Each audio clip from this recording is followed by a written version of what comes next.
First at 5. From the University of Florida's College of Journalism and Communications, you're watching WUFT News. Welcome to WUFT News First at 5. I'm Tyler Carmona. And I'm Chris Will. Thank you for joining us. 2 Black Hawk helicopters from Fort Campbell in Kentucky crashed overnight during a training mission. We turn to NBC's Jay Gray, who's in Kentucky and has the latest information on the 9 victims. Military teams looking for evidence and answers after 9 U.S. service members were killed as 2 Black Hawk helicopters went down overnight in rural western Kentucky. 2 helicopters just disappeared out of the sky, and there was a large flash. And we ran outside, and we started seeing another helicopter that circled that area where I thought the impact was for probably 30 minutes. And then we saw ambulances and sirens. The HH-60 medevac choppers were part of what's being described as a planned training flight for members of the 101st Airborne Division out of Fort Campbell, about 30 miles from the crash site. This was a training progression, and specifically they were flying a multi-ship formation, 2 ships under night vision goggles at night. The Army has deployed an aircraft safety team from Fort Rucker, Alabama, to take the lead in the crash investigation. We're hopeful that when we get the team from Fort Rucker here and they're able to pull some of the data out of the onboard computers, that we'll have a better understanding of exactly what happened. Military sources say both choppers were equipped with black box-style data recorders. Jay Gray, NBC News, Fort Campbell. Congressman Mike Waltz of Florida, who served in the Army, tweeted about the crash today. He noted the yearly losses in training and signed off with prayers for their families. Freedom isn't free. Parents and students are rallying at the Tennessee Capitol calling for stricter gun laws. Gun control! When do we want it? Now! What do we want? Gun control! When do we want it? Now!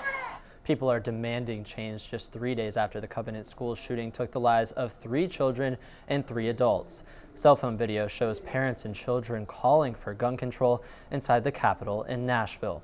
The group marched into the Capitol to voice their concerns to lawmakers. The Covenant School shooting is the 19th shooting in the last 3 months. The new Reedy Creek board appointed by Governor Ron DeSantis to oversee Disney held a special meeting. West 2's Megan Mulatto explains members found out they may not have as much power as they thought, or any power at all. A general counsel hired by the Central Florida Tourism Oversight Board says the agreements transfer almost all of the district's power to Disney itself for the next 30 years. So now they're pursuing legal action. So we know what we're voting on. In a special meeting called by the Central Florida Tourism Oversight Board, formerly known as the Reedy Creek Improvement District, new board members went over a series of agreements that Disney signed with the former members who were appointed by Disney. The agreements essentially put Disney in charge of almost all decisions on the Reedy Creek territory for the next 30 years. They were all signed weeks before the members were replaced by the current board appointed by Governor Ron DeSantis. This development agreement, which in my opinion is void as a legal nullity, was passed the same day the Florida House passed the bill creating this board. And it was done to prevent us from doing our job. And that is offensive to me. The special counsel says the agreements essentially transfer all of the district's power to Disney. I cannot imagine Orange County, Osceola County, the city of Orlando, or any other Central Florida government allowing or agreeing to allow any private developer or property owner to have this sort of control over a government and the officials that run it. Board members are now hiring law firms to challenge the agreements. One member saying they might go all the way to the U.S. Supreme Court. We reached out to Disney for comment. They responded in a statement saying all agreements signed between Disney and the district were appropriate and were discussed and approved in open, noticed public forums in compliance with Florida's government and the Sunshine Law. Also at the meeting was talk about hiring a new administrator, which means the person that was in charge when all these agreements were passed would be replaced. Chris, it felt a little chilly on my evening walk last night. Hey, it was beautiful today on my walk into work, though. Thankfully, not too hot. WFT's Derrah joins us with this evening's forecast. You can see in the last 2 hours, those winds have shifted from north to primarily east-northeast, which has temperatures feeling nice and warm this afternoon. It feels like 77 out and not a whole lot of clouds in the sky. Over the next couple of hours, we are going to be cooling down in the upper 50s, but earlier today, we saw some pretty gusty winds at almost 20 miles per hour here in Gainesville, and on average, 10 to 15 miles per hour across North Florida. I'll have more on what you can expect in your morning commute coming up. Gratitude can come in all shapes and sizes. A third grader in Marion County is spreading her appreciation through special challenge coins. WFT's Elena Barrera got a taste of the collector's hype. She's here to explain why these challenge coins are so popular. Tyler, Chris, I got my very own first challenge coin today, and I have to say, I'm pretty excited about it. Every coin is unique and symbolizes something special to the creator. This one here is one to help those struggling with addiction in the area.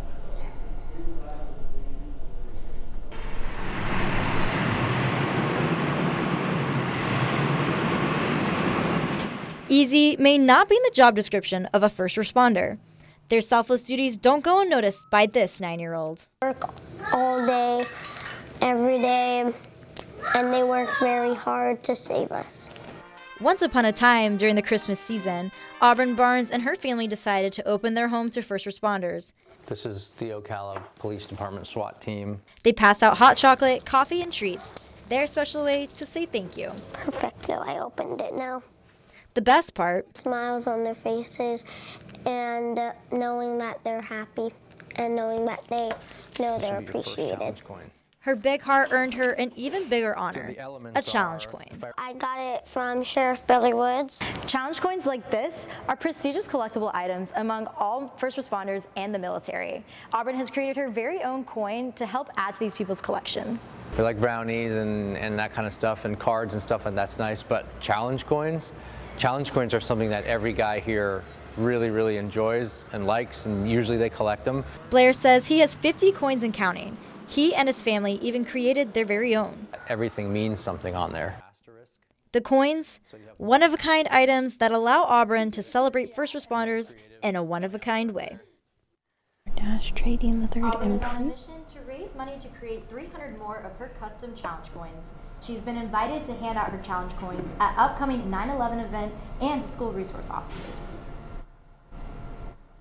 Popular institution in Gainesville's theater scene is celebrating a milestone anniversary. It's the Hippodrome's 50th birthday. The theater was founded by just 6 people back in 1973 inside a converted convenience store. Today, it's one of the key artistic centers of the community. This celebration honors the Hippodrome's past, present, and future tonight at the Matheson History Museum. It'll take place at 7 p.m. What a wonderful accomplishment for the Hippodrome. That's right, 50 years is not too bad. Coming up on WFT News First at 5, we have yet another train derailment in the United States. We'll get you where it occurred and just how big of an impact it could have when we return.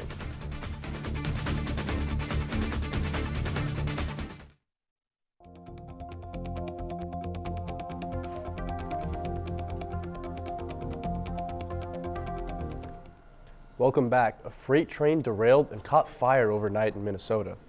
According to police, multiple cars from a BSF-NF railway train derailed around 1 a.m. Officials say the train was transporting ethanol and a corn syrup liquid. As of now, no deaths or injuries have been reported, but an evacuation was ordered for residents within half a mile from the incident.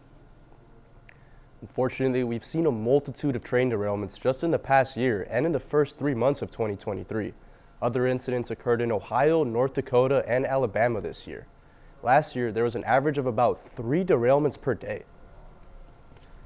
A Wall Street Journal reporter has been arrested in Russia for spying today. NBC's Alice Barr has more information on the journalist. The Biden administration is responding today after Russian authorities detained American journalist Evan Gershkovich on espionage charges. These espionage charges are ridiculous. The targeting of American citizens by Russian government is unacceptable. We condemn the detention of Mr. Gershkovich. The Wall Street Journal reporter is being held in Russia after his arrest in the Ural Mountain city of Yekaterinburg. The Russian Federal Security Service accusing him of, quote, collecting information constituting a state secret about the activities of one of the enterprises of the Russian military-industrial complex. The Wall Street Journal vehemently denies the allegations, seeking the immediate release of its trusted and dedicated reporter. NBC News reporter Matt Bodner covers Moscow and knows Gershkovich well. He's a brave guy. He was very clear-eyed about what it means to go in and out, to go back into Russia, what operating on the ground entails and what the risks are. Gershkovich is the first American journalist arrested on spying charges in Russia since the Cold War, and it comes while U.S. relations with Moscow are at their lowest point since that time, largely due to Russia's invasion of Ukraine. The journalist's arrest follows Russia's detainment of WNBA star Brittany Griner on marijuana charges. She was released late last year through a prisoner exchange, while American Paul Whelan remains jailed since 2018 for espionage charges he fiercely denies. His lengthy detainment, evidence that spying charges in Russia are hard to fight.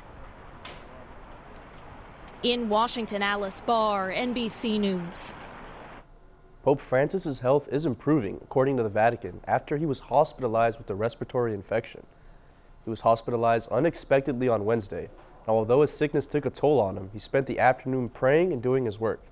Well-wishers in St. Peter's Square urged a speedy recovery so that he can celebrate upcoming Easter Mass. Now, thankfully, due to antibiotics, his health is already on the rise.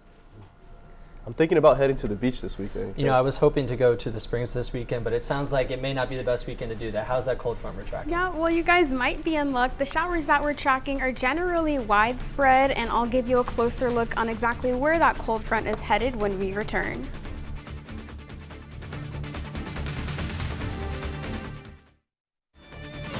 You're watching WUFT-TV News. This afternoon, we saw temperatures near 80 degrees, 79 here in Gainesville, with things feeling a little bit cooler along the East Coast due to that Atlantic sea breeze. Outside on your campus cam, not a whole lot of clouds in the sky, and we're feeling that east wind moving in at about 8 miles per hour, keeping those temperatures feeling nice and warm in the upper 70s. Earlier today, we had a north breeze keeping temperatures cooler in the earlier part of the afternoon, but temperatures have been staying warm as that breeze shifted to the east. Overnight, we'll be staying mostly clear, and as we head into those overnight hours, we're going to start cooling down. You'll be waking up into temperatures in the upper 50s, and there is the chance for some patchy fog because look how close those dew points are to your nighttime lows. That is going to give the chance for some moisture to condense tomorrow morning, so you'll be able to see at about 6 miles ahead of you tomorrow, so you might want to plan and leave a little bit early on your morning commute. This weekend, we are tracking some showers, and you have a daytime high on Saturday at 84. Sunday, daytime high at 85. And watch as these showers roll in on Saturday afternoon. They're very widespread, so it isn't going to be a complete downpour. Those showers are going to start to spread out, and you can see a rather heavy patch of rain approaching the Florida-Georgia line, but watch as it sweeps off the state, leaving any area south of Lake City generally pretty dry. So we could see the chance for a spotty shower, but it's not going to be a torrential downpour. We're going to be climbing back into the 90s next week. Coming up, Florida football hosted their pro day today in front of a packed house. That's right. We're joined now by WFT's Bradley Shimel. Bradley, I know AR was out there, but what else can you tell us? That's right, guys. 11 Gator football players showcased their skills in front of coaches and scouts. I'll tell you all about it more after the break. You're watching WUFT-TV News. Welcome into sports. I'm Bradley Shimel. Today is a big day for a few Gator football NFL draft prospects. Earlier today, Florida football held its pro day in front of a packed crowd. 11 players showcased their skills in front of coaches, GMs, and scouts. And all eyes were on quarterback Anthony Richardson as he once again dazzled with his freaky athletic ability and impressive arm strength. For more, I'm joined now by Caitlin Wajulak, who's live in studio. Caitlin, what can you tell us? Well, Bradley, like you said, Anthony Richardson was a powerhouse at today's pro day. The quarterback's arm strength and ability to throw deep was put on display today as he launched multiple 60-plus yard throws, one even hitting the roof. Richardson was the star of the show, but he wasn't the only Gator to shine. In the 40-yard dash, Trey Dean III improved his 4.75 from the NFL Combine to 4.69. Meanwhile, Amari Burney ran an impressive 4.53 and Jordan Pouncey clocked in a 4.62. We'll see how today's performance translates for the Gators on draft day, April 27th. Thanks, Caitlin. Florida softball's offense has been a little quiet as of late, but yesterday was anything but. Last night's game against Stetson felt like watching the Dinger Derby as the number 11 ranked Gators belted 4 home runs. Charla Eccles and Reagan Walsh got the party started with back-to-back solo shots in the first inning. Then Sarah Longley followed suit with a solo blast in the next inning, and Skylar Wallace put this one out of reach with a 2-run shot in the 5th inning. Florida run-ruled Stetson 8-0, and they'll look to keep the bats hot tomorrow against South Carolina. And sticking to the diamond, Santa Fe College baseball has been red hot this season, entering yesterday's game with a 31-1 record. However, the team lost their second game of the season against Seminole State College of Florida 2-1. The Saints, pictured in blue, were unable to generate enough offense, scoring only once on 5 hits. This was Santa Fe's first home loss of the season, and they'll look to bounce back when they face the Raiders again this Saturday. Well, buy me some peanuts and Cracker Jacks, and let's play ball. Ladies and gentlemen, baseball is back, and the 2023 MLB season is officially underway. And what great slate of games scheduled for opening day. Earlier today, the New York Yankees shut out the San Francisco Giants as Garrett Cole struck out 10 batters. Meanwhile, the Miami Marlins are currently losing 1-0 against the New York Mets in a prime matchup featuring Sandy Alcantara versus Max Scherzer on the mound. And the Tampa Bay Rays are currently winning 3-0 against the Detroit Tigers. Tomorrow, Florida Gymnastics has a date with destiny. The number 2 ranked Gators are continuing their quest for their first NCAA national championship since 2015. Tomorrow night, they'll begin competition in the Pittsburgh Regional Championships, where the top 2 teams in the regional final will advance. Florida will face Maryland, Arizona State, and either Towson or Penn State. If they advance, they will compete in the regional finals on Sunday. Tomorrow's second round meet will start at 7 p.m. Thanks, Bradley. And finally, local kids can practice reading with a unique volunteer. Take a look. That's right, it's a therapy dog. Kids aged 5 through 11 can now read to Gromit at Alachua County libraries to improve their skills. They can either read on their own or with the help of the owner, Ann Lane. Starting this month, your child can come read to a dog at Tower Road and Alachua. Now, I've seen our show, Martha Speaks. I guess this is like the opposite of that. I mean, I'd be a little freaked out if the dog started talking back to the kids, but I guess we'll roll with it. Well, we have Derrah joining us now with what you can expect for your morning commute. Tomorrow morning, you'll be waking up to temperatures in the upper 50s, and there is the chance for some patchy fog, so you might want to plan ahead. Friday, temperatures nearing 90 again, 86 in Gainesville, and almost 90 as you get closer to central Florida.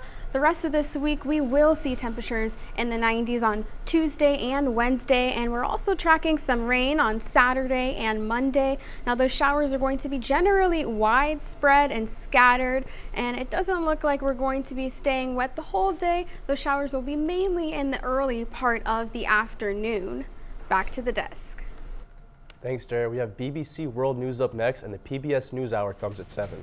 But your Florida news is always on at WFT.org. Have a good night.